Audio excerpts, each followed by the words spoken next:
Karjat police व LCB पथकाच्या संयुक्त कारवाईमध्ये राशीन इथे 1,42,000 रुपये किमतीचे 710 किलो गोमांस तसेच गोमांस वाहतूक करणारे महिंद्रा बोलेरो कंपनीचे 2 पिकअप तसेच कत्तल करण्यासाठी आणलेली 57 जनावरे असा एकूण 13,11,000 रुपये किमतीचा मुद्देमाल हस्तगत केला।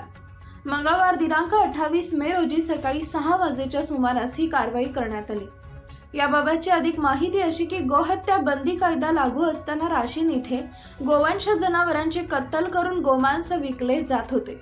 राशीन इथे जनावरांची कत्तल चालू आहे। आता कत्तलीसाठी आणलेली जनावरे मिळून येतील अशी गुप्त माहिती मिळताच पोलीस अधिकाऱ्यांनी स्थानिक गुन्हे शाखा अहमदनगर यांना फोनद्वारे माहिती दिली।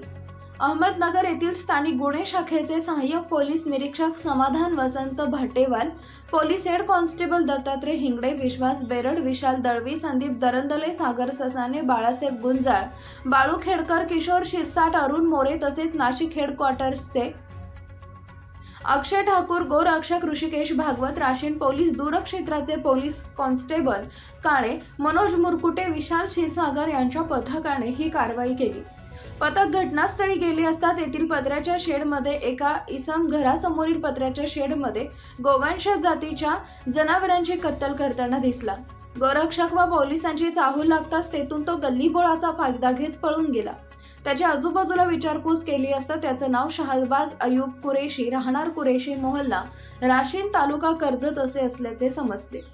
त्याच्या घरासमोरील शेड तसेच आजूबाजूची पाहणी केली असता तेथे कत्तल केलेल्या जनावरांचे मांस व गोवंशीय जातीचे लहान मोठी जनावरे कत्तल करण्याच्या उद्देशाने मोकळ्या जागेत काटवणात तसेच तिथे उभे असलेल्या 2 पिकअप गाडीत मिळून आले।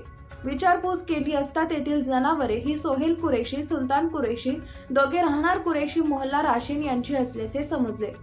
या प्रकरणी तिघांविरुद्ध विविध कलमाखाली गुन्हा दाखल केला असून अधिक तपास कर्जत पोलीस करत आहेत। अहमदनगर प्रतिनिधी राजेंद्र शिंदे।